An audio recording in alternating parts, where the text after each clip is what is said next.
नमस्कार, सत श्री अकाल, अस्सलाम वालेकुम और हर हर महादेव। मैं नीतीश नंदनी बेसिक शिक्षा के इस ऑनलाइन परिवार में आपका स्वागत करता हूं। तो कैसे हैं आप सब लोग और कैसा रहा आपका बीता हुआ कल? अच्छा ही बीता होगा, अच्छा ही बीत रहा होगा, तैयारी बढ़िया चल रही होगी क्योंकि अब तो एग्जाम नज़दीक आ गया है, धीरे धीरे नज़दीक आ ही रहा है। तो कुरुक्षेत्र के मैदान में लड़ने के लिए आप अपने हथियारों को पैना करना शुरू कर दीजिए।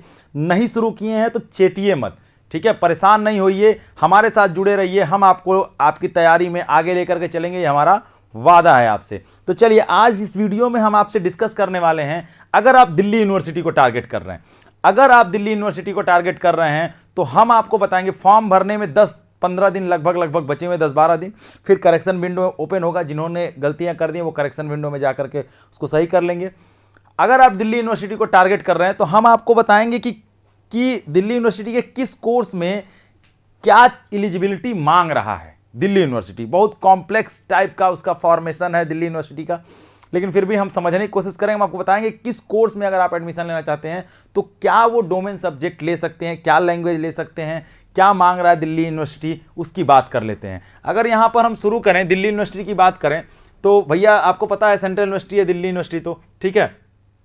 दिल्ली यूनिवर्सिटी कहती है कि अगर आपको एडमिशन हमारे यहाँ लेना है, ठीक है, किस कोर्स में? बीए ऑनर्स इकोनॉमिक्स में। अगर आपको बीए ऑनर्स इकोनॉमिक्स में एडमिशन लेना है तो एनी वन फ्रॉम सेक्शन 1, मतलब कि कोई एक लैंग्वेज ले लीजिए, plus mathematics oblique applied mathematics, plus any 2 from section 2, ठीक है। और ये होना चाहिए आपके पास मैथमेटिक्स या अप्लाइड मैथमेटिक्स होना चाहिए, और साथ ही साथ सेक्शन 2 यानी डोमेन से 2 सब्जेक्ट आपको लेने होंगे। एक चीज और याद रखिएगा, दिल्ली डोमेन साफ साफ कहता है, दिल्ली यूनिवर्सिटी साफ साफ कहती है कि आप डोमेन में वही सब्जेक्ट ले सकते हैं जो आप 12th में पढ़ते हैं। तो इसको आप नज़रअंदाज नहीं कर सकते, इसको एकदम ध्यान में रखे रहिएगा। तो अगर उसने यहाँ लिख दिया कि एनी 2 फ्रॉम सेक्शन 2, मतलब डोमेन में से कोई 2 सब्जेक्ट डोमेन लेना होगा, तो 2 डोमेन कौन लेंगे? जो आप 12th में पढ़ते हैं वही डोमेन ले सकते हैं। तो कोई 2 डोमेन ले लीजिए अगर आपको इकोनॉमिक्स में ऑनर्स करना है, और सेक्शन 1 से एक ले लीजिए, और यहाँ से मैथमेटिक्स या अप्लाइड मैथमेटिक्स होना चाहिए आपके पास। दिल्ली यूनिवर्सिटी कहता है कि अगर आपको बीए ऑनर्स कर्नाटक म्यूजिक, ठीक है, वोकल्स, इंस्ट्रूमेंट, वीणा, वायलिन में करना है तो आपको क्या करना होगा? आपको एनी वन फ्रॉम सेक्शन 1 कोई एक लैंग्वेज लेना होगा, प्लस परफॉर्मिंग आर्ट्स होना चाहिए आपके पास, और एनी 2 फ्रॉम सेक्शन 2, सेक्शन 2 से कोई 2 डोमेन सब्जेक्ट ले सकते हैं। साथ ही साथ या तो फिर आप क्या कर सकते हैं, एनी 1 फ्रॉम सेक्शन 1 कोई एक लैंग्वेज ले लीजिए, और एनी 3 फ्रॉम सेक्शन 2 या 3 डोमेन सब्जेक्ट ले लीजिए, आपका काम हो जाएगा, ठीक। फिर दिल्ली यूनिवर्सिटी की बात कर लें, बीए ऑनर्स अगर आप हिंदुस्तानी म्यूजिक में करना चाहते हैं, vocal instrument, sitar, sarod, guitar, violin, santoor में करना चाहते हैं, तो एनी 1 फ्रॉम सेक्शन 1 कोई एक लैंग्वेज लेना होगा आपको, परफॉर्मिंग आर्ट्स, और एनी 2 फ्रॉम सेक्शन 2, और डोमेन से कोई 2 डोमेन लेना होगा। या तो फिर आप क्या कर सकते हैं, एनी 1 फ्रॉम सेक्शन 1 कोई एक लैंग्वेज ले लीजिए, और एनी 3 फ्रॉम सेक्शन 2, या तो कोई 3 डोमेन सब्जेक्ट ले लीजिए, ठीक। ऐसे ही आप अगर आगे बढ़ेंगे, हिंदुस्तानी म्यूजिक में करना चाहते हैं, तबला या पखवाज में, तो फिर एनी 1 सेक्शन 1 कोई एक language, performing arts plus any 2 from section 2 कोई 2 डोमेन सब्जेक्ट परफॉर्मिंग आर्ट्स के साथ। या तो फिर एनी 1 फ्रॉम सेक्शन 1 कोई एक लैंग्वेज लीजिए, या और उसके साथ साथ क्या, एनी 3 फ्रॉम सेक्शन 2, यानी कि कोई 3 डोमेन सब्जेक्ट होना चाहिए आपके पास।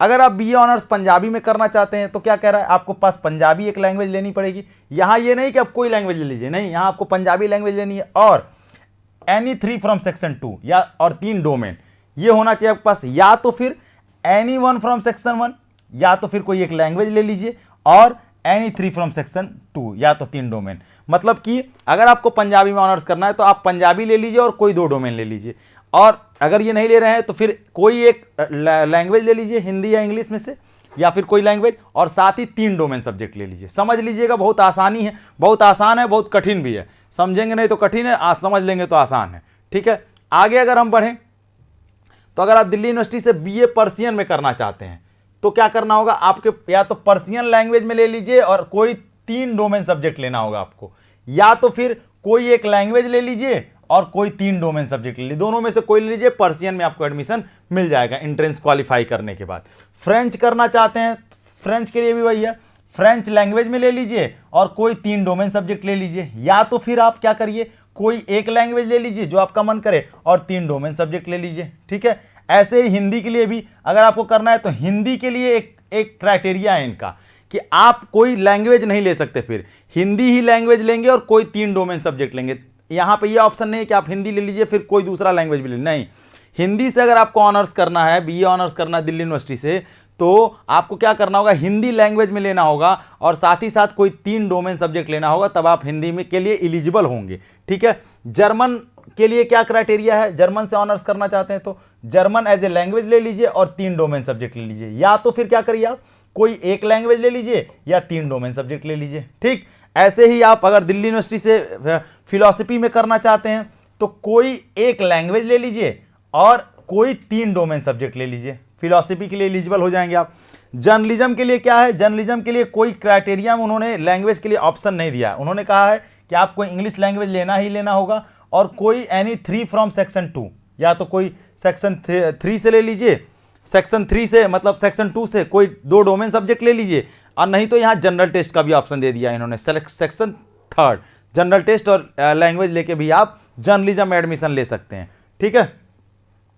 आगे क्या कह रहे हैं, आगे कह रहे हैं कि अगर आपको humanities social science offered by cluster innovation centres में एडमिशन लेना है तो any one from section 1, section 1 से कोई एक सब्जेक्ट लेना होगा और एनी 3 फ्रॉम सेक्शन 2 और 3 डोमेन सब्जेक्ट लेना होगा।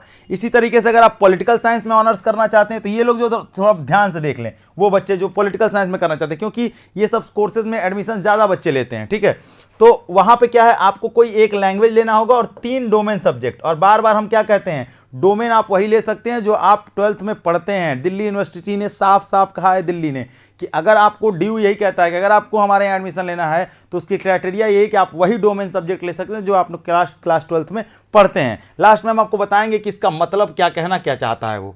ठीक है। अब आगे अगर हम बढ़ें, बीए ऑनर्स सोशल वर्क में चले भैया, क्या कह रहे हैं, कह रहे हैं अगर सोशल वर्क से आपको करना है तो आपको क्या करना होगा, आपको क्या करना होगा कि एनी 1 फ्रॉम सेक्शन 1 कोई एक लैंग्वेज ले लीजिए और एनी 3 फ्रॉम सेक्शन 2 कोई 3 डोमेन सब्जेक्ट आपको लेना होगा।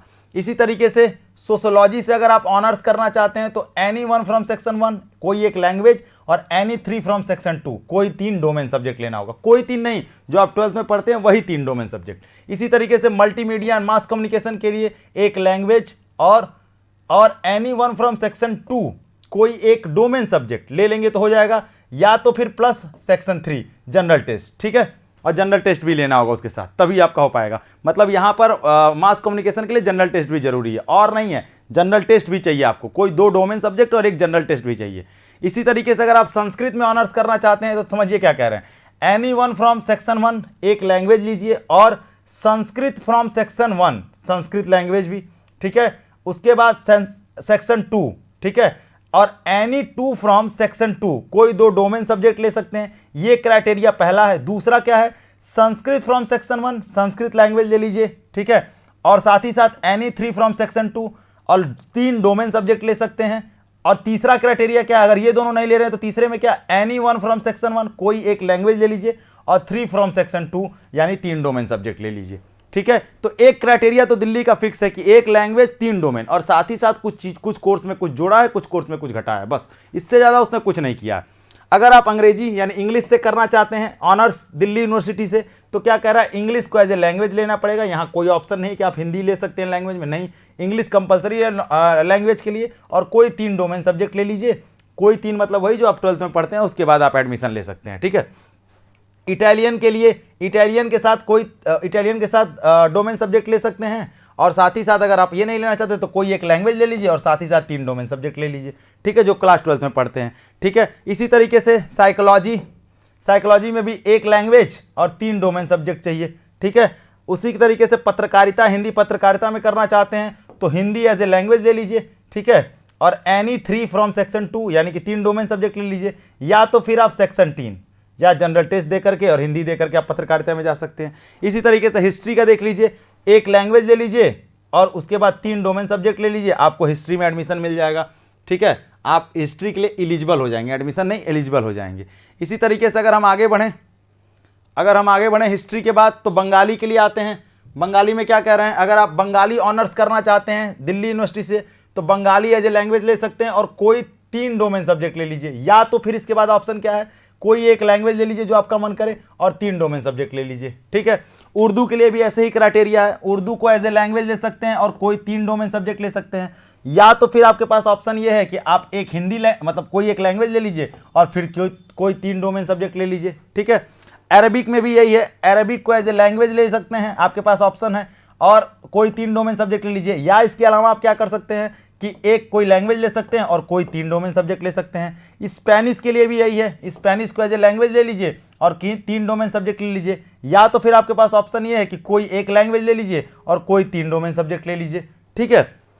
बहुत सिंपल है, बस इसको कॉम्प्लेक्स आप लोग बना देते हैं कि सर ये इतना कठिन है, कैसे लेंगे, क्या करेंगे। फिलॉसफी साइकोलॉजी के लिए आ जाइए, साइकोलॉजी के लिए क्या कह रहे हैं कि अगर साइकोलॉजी में करना चाहते हैं तो कोई एक लैंग्वेज ले लीजिए और 3 डोमेन सब्जेक्ट ले लीजिए जो आप क्लास 12 में पढ़ते हैं। ज्योग्राफी ऑनर्स करना चाहते हैं, कोई एक लैंग्वेज ले लीजिए और 3 डोमेन सब्जेक्ट ले लीजिए, ज्योग्राफी में आपको आसानी से एडमिशन मिल जाएगा, ठीक है भाई। बात आई समझ में? इतने कोर्सेज चलते हैं दिल्ली यूनिवर्सिटीज़ में जो हमने अभी आपको बताया, और इतने कोर्सेज में आपको आसानी से एडमिशन मिल जाएगा। 3 डोमेन सब्जेक्ट, जनरली वो 3 डोमेन सब्जेक्ट और एक लैंग्वेज की रिक्वायरमेंट रखता है दिल्ली यूनिवर्सिटी, ठीक है। तो अगर आप दिल्ली यूनिवर्सिटी को टारगेट कर रहे हैं तो जनरली 3 डोमेन, और डोमेन के लिए बार बार ख्याल रखिएगा, दिल्ली यूनिवर्सिटी जो है, जितनी भी सेंट्रल यूनिवर्सिटी हैं, सारी यूनिवर्सिटीज़ में दिल्ली एकमात्र ऐसा विश्वविद्यालय है जो एकदम साफ साफ उसने क्लियर कह दिया है कि हमारे यहाँ 3 डोमेन आप वही ले सकते हैं जो आप क्लास 12 में पढ़ते हैं। बाकी यूनिवर्सिटी के अलग अलग क्राइटेरिया हैं, अलग अलग चीज़ें हैं, वो हमने बताया है अलग अलग वीडियोस में, लेकिन दिल्ली यूनिवर्सिटी ने साफ साफ कहा है कि डोमेन आप वही ले सकते हैं जो आप क्लास 12 में पढ़ते हैं। फॉर एग्जांपल समझिएगा, मान लीजिए आपको दिल्ली यूनिवर्सिटी में बीए करना है हिस्ट्री से, ठीक है, तो आपके पास ऑप्शन क्या है, आप एक लैंग्वेज ले सकते हैं, और बीए करना और क्लास 12 में आपका पीसीएम है, मैंने फिजिक्स केमिस्ट्री मैथ पढ़ाया आपने, तो ऐसा नहीं है कि आप हिस्ट्री और पॉलिटी और ज्योग्राफी ले सकते हैं डोमेन में, नहीं, आपको डोमेन में फिजिक्स केमिस्ट्री मैथ ही देना होगा। एग्जाम पास करने के बाद जब आपको एडमिशन, आप चाहेंगे कि हमको भी ये हिस्ट्री में मिले तो एडमिशन हिस्ट्री में मिल जाएगा, आप मेरिट लिस्ट में रहेंगे। तो समझ लीजिए बात को ध्यान से, ठीक है। तो इसलिए एकदम इसके लिए निश्चिंत रहिए, जो आप डोमेन सब्जेक्ट ले रहे हैं उस पर मेहनत करिए, ठीक है। अगर आप दिल्ली यूनिवर्सिटी जाना चाहते हैं तो डोमेन सब्जेक्ट पे मेहनत करिए, एक लैंग्वेज पे मेहनत करिए, आसानी से एडमिशन आपको दिल्ली विश्वविद्यालय में मिल जाएगा, ठीक है। चलिए, ये हमारा योद्धा बैच अभी इसमें ऑफर चल रहा है। यहाँ CUET की जगह आप जो है होली टाइप कर दीजिएगा, HOLI, होली टाइप कर दीजिएगा, ठीक है। किसकी जगह? CUET की जगह होली टाइप करिएगा, आपको 500 रुपये का डिस्काउंट मिल जाएगा, ठीक है। 2000 रुपये का कोर्स है, डोमेन अच्छे से तैयार हो जाएगा, ठीक है। उसके लिए परेशान नहीं होना है, ठीक है। 50 दिन में फुल्ली आपको यूनिवर्सिटीज़ के लिए तैयार कर देंगे हम लोग, ठीक है। और ये सारे कोर्सेज हमारे यहाँ चलते हैं, एडवर्टीजमेंट की कोई बात नहीं है, बस आपको बताना ही हमारा फ़र्ज़ था, इसलिए हमने बता दिया। चलिए, बाकी आप अपना ख्याल रखिएगा, जहाँ रहिए, जैसे रहिए, स्वस्थ रहिए, मस्त रहिए, और हाँ, सबसे बड़ी बात क्या है, खूब पढ़िए, क्योंकि पढ़ने के अलावा कोई विकल्प नहीं है। तब तक के लिए धन्यवाद, जय हिंद।